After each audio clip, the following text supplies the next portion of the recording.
大家好，歡迎嚟到財經策局嘅 podcast 啦。今日係4月14號星期一啦。咁相信過去呢個週末，如果有關心呢個美國發動嘅貿易戰呢，大家都會俾啲新聞呢追到都幾頭暈㗎，因為嗰個變化反覆呢，的確係都幾令人難以掌握。講緊咧喺週末期間，先係美國政府公布咗咧，會豁免部分嘅智能手機、筆記簿電腦、硬碟電腦啲同埋記憶體晶片呢啲電子產品嘅對等關稅。咁呢個咧好顯然係一個好重大嘅讓步，因為呢啲主要其實目前嚟講喺全球供應鏈咧，都係由中國生產嘅電子零件咧。其實講緊如果美國要收嗰個對等關稅咧，係講緊145%。咁如果係豁免咗咧，其實會對中國呢啲主要嘅電子產品咧，係一個極大嘅舒緩，對呢啲出口商嚟講咧，都係一個重大利好消息。咁顯然我哋見到星期一恒生指數翻嚟啦，相關嘅供應鏈嘅股份咧，亦都顯著急升，恒指亦都係因此而受到帶動啦，係升咗400幾點，咁升咗近500點啦。咁呢個顯然都反映緊咧，就其實特朗普咧係面對住呢啲咁嘅美國本身可能引發嘅通脹威脅，電子產品可能加價，甚至乎有啲傳聞話美國民眾開始喺美國本土搶購 iPhone 啦。咁呢啲咧其實對佢嚟講咧都係構成一定嘅壓力，所以可能咁樣作出一啲讓步。咁但係到咗星期日當日咧，特朗普又反口啦，就話其實呢啲所謂暫緩咧，其實只不過唔係真係唔收嘅，只不過係會轉移去到另一啲嘅關稅類別。咁好快咧，政府就會公布新嘅進口半導體嘅關稅稅率啦。呢個都反映咗其實特朗普嘅性格咧，就係經常反口覆舌啦，以至係關稅政策上咧，其實一開始訂立嘅時候咧，可能根本都冇太大嘅深思熟慮，經常係按佢自己講啊嘛，有陣時發動呢啲關稅咧，都係源於一啲衝動，而多過一啲政策上嘅具體考慮。咁但係呢個就咪淨係特朗普嘅性格咯，就係開天殺價落地還錢啊嘛。總之就係震懾咗你先，然後先至再坐低同你慢慢傾。呢個其實無論喺中國以至係其他國家咧，都開始適應緊佢呢個談判策略啦。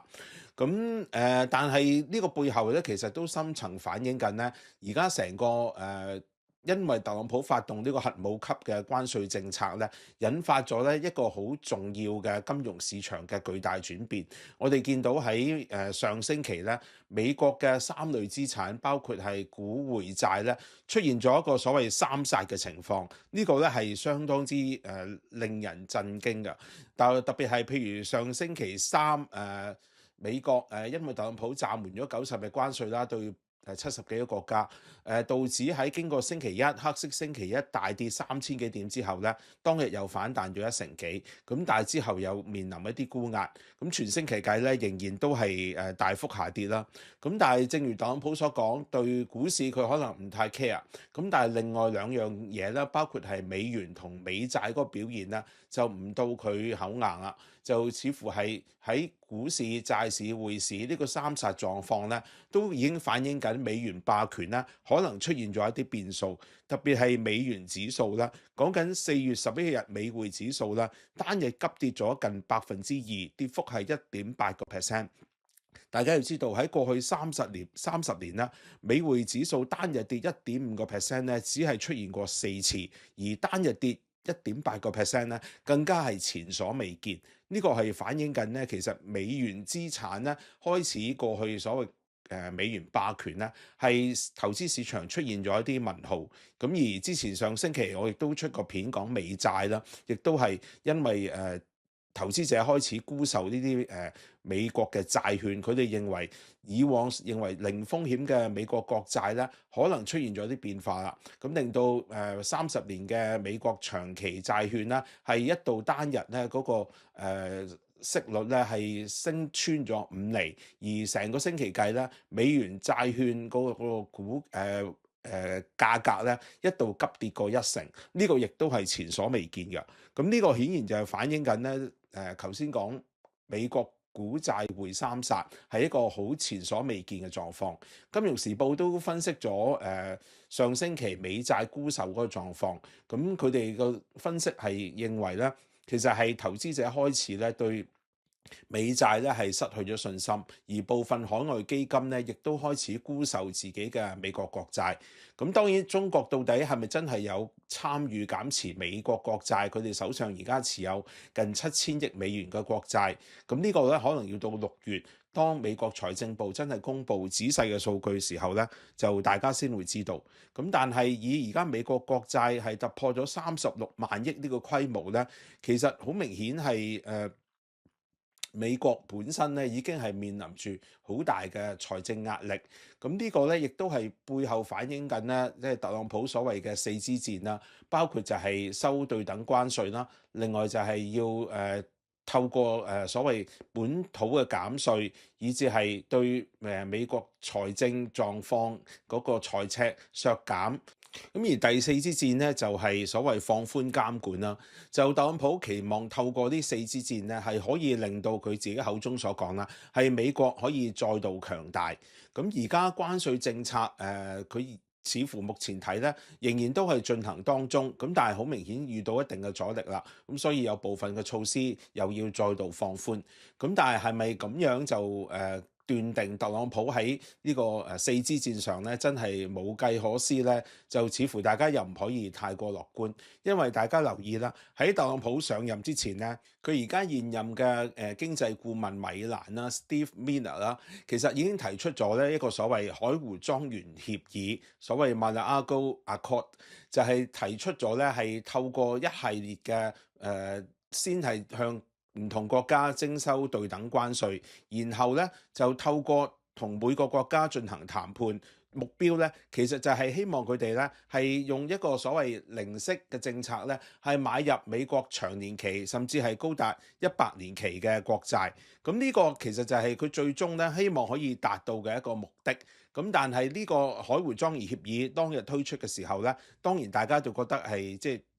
非常之荒謬啦，亦都冇可能會發生嘅。咁但係我哋經過呢幾個月，佢由1月20號上任以嚟，其實已經係令到成個無論係世界經濟啦、政治啦、軍事啦，甚至係金融市場嗰個格局咧，作出咗一個所謂翻天覆地嘅變化。咁而家再睇翻呢個所謂海湖莊園協議咧，只係一個開端啦，因為根據呢個海湖莊園協議咧，加徵關稅咧只係佢嘅第一步。按特朗普嘅講法咧，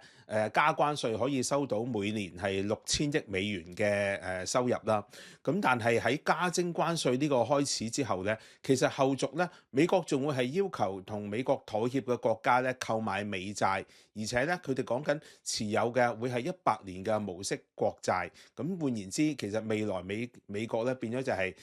只不過係即係坐收呢個漁人之利，基本上咧係每年不斷 roll over 呢啲國債落去。咁而呢啲國家咧就變成咗可能係同美國咧變相係交一個保護費，無論喺軍事上、關稅上、經濟上咧，作為一個代價咧，係繼續同美國咧妥協做生意。根據米蘭嗰個建議咧，就呢個海湖莊園協議咧，如果要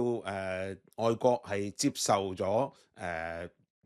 美國嘅呢個談判嘅內容咧，佢可以付出嘅方法咧有幾種啊，包括係接受美國嘅關稅唔報復啦，或者係向美國開放市場買更多嘅美國貨，另外就係購買美國嘅軍火，甚至乎係將工廠搬到美國，而最後咧就係直接向美國財政部開支票購買呢啲100年嘅無息國債。當最初提出嘅時候，經濟學家甚至各國都喺度恥笑呢個米蘭，似乎係方天下之大謬啊，痴人發夢話。咁但係而家我哋見到特朗普嘅政策咧，正正係逐步邁向咧呢個海湖莊園協議。雖然特朗普本人以至佢嘅經濟團隊暫時都否認有呢個協議嘅存在，咁但係由嗰個成個劇本嚟睇咧，的確係向緊呢個方向邁進。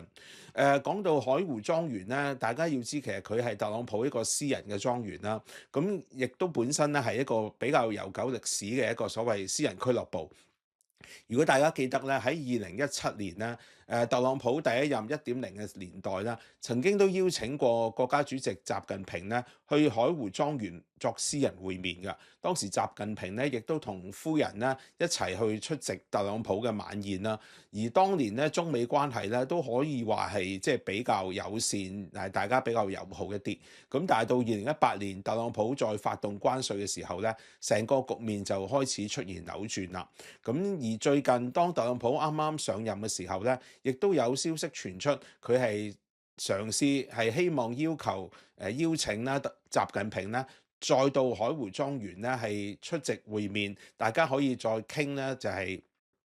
中美之間唔同嘅貿易、軍事、政治嘅一啲內容。咁最初咧，亦都傳聞咧係真係中美咧係有意啦喺海湖莊園再度進行會面㗎。咁但係當特朗普發動咗呢個對等關稅之後咧，其實呢啲都已經唔再存在啦。而根據最新嘅一啲外媒消息講咧，其實特朗普本人咧係一直要求咧係同習近平咧作呢個先一個電話會議。咁但係中方嘅做法咧就話呢啲唔係中國嘅一向嘅外交嘅處事方法，佢哋係要求咧，譬如可能先由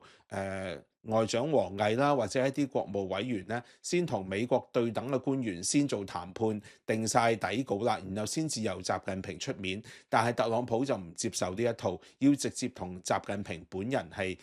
會面。咁由呢個發展嚟睇咧，其實中美而家可以雙方進行對等談判咧，基本上係冇可能㗎，因為習近平係唔會接受呢一套咁嘅所謂談判嘅威脅。咁講到海湖莊園協議啦，當然會令市場咧即時回想起咧，就係喺1985年啦，美國同幾個最大嘅貿易伙伴，包括係日本啦、英國啦、法國啦同埋西德，當時德國都仲未係合併。財長啦係同央行行長咧，就係喺美國呢個所謂廣場 Plaza Hotel 咧係簽訂咗呢個廣場協議，而當年咧亦都係背後咧其實就係美國希望推動咧係美元貶值，可以改善美國本土嘅經濟。咁而後果當然大家知啦，就係廣場協議喺85年簽訂之後咧，我哋見到咧日元係急速升值㗎，由本來嘅大概係$1對268嘅日元咧，喺之後嘅2年咧係一度升到去124對$1，幾乎係升值咗1倍。咁到之後，亦都最高位嘅時候咧，近90年代啦，日元咧係升值到$1對79日元。而之後亦都引發咗，因為日本嘅經濟泡沫爆破啦，日元大幅升值，影響到佢出口競爭力，而令到日本咧出現咗一個所謂迷失30年嘅經濟泡沫爆破。咁呢個咧，其實大家如果睇歷史咧，亦都係即係知道咗當中嘅發展。咁所以而家嚟睇咧，最初大家覺得咧，再要求呢啲國家咧簽訂呢個所謂海湖莊園協議咧，以史為鑑啦。中國咧係根本唔可能啦簽訂呢個海湖莊園協議㗎，咁所以喺呢個步伐上咧就中國就唔使預㗎啦。咁但係其他嘅貿易盟友，譬如係我哋見到最近喺呢個對等關稅法出咗之後咧，包括譬如日本啦、越南啦，以至係一啲南韓啦呢啲咁嘅美國認為佢哋重要嘅戰略伙伴咧，都先後向美國咧係表示出係願意談判妥協嘅姿態。咁會唔會喺咁嘅背景之下，其實呢個海湖莊園協議咧，對某啲國家嚟講咧，仍然會生效咧？其實大家知道呢個海湖莊園協議唔需要全世界都簽訂嘅，只要有幾個實力嘅國家，譬如日本，甚至乎歐盟，係願意係接受呢個咁唔平等嘅協議內容咧，換言之，變相向美國交保護費咧，其實已經令到特朗普嘅算盤係打響咗一半。咁呢個可能咧係特朗普點解咧係咁即係咁願意喋喋不休咁樣去發動佢嘅關稅戰？呢個咧背後可能就係佢而家目前嗰個思維。咁喺咁嘅背景之下咧，其實預期特朗普會放棄佢嘅關稅政策，作出180度嘅轉變咧，可能都唔會係太過現實。未來咧，恐怕呢啲關稅嘅發展咧，仍然會係擾亂緊咧全球嗰個市場。咁但係到底佢幾時進幾時退咧？呢個就似乎真係無人可以知道啦。只不過係佢一個談判嘅伎倆，一個談判嘅策略。喺咁嘅背景之下咧，其實我相信無論係美股、美債、美元，其實仍然都會係相當之波動。大家咧喺部署自己資產配置嘅時候咧，係需要相當之小心，避免陷入咗咧呢個所謂特朗普關稅2.0而引發嘅一個金融市場資產波動咧，令到自己嘅資產咧受到損害。今日嘅分享講到呢度，希望大家未訂閱呢個頻道嘅朋友咧，可以 like、share、subscribe 啦。我哋聽日再會。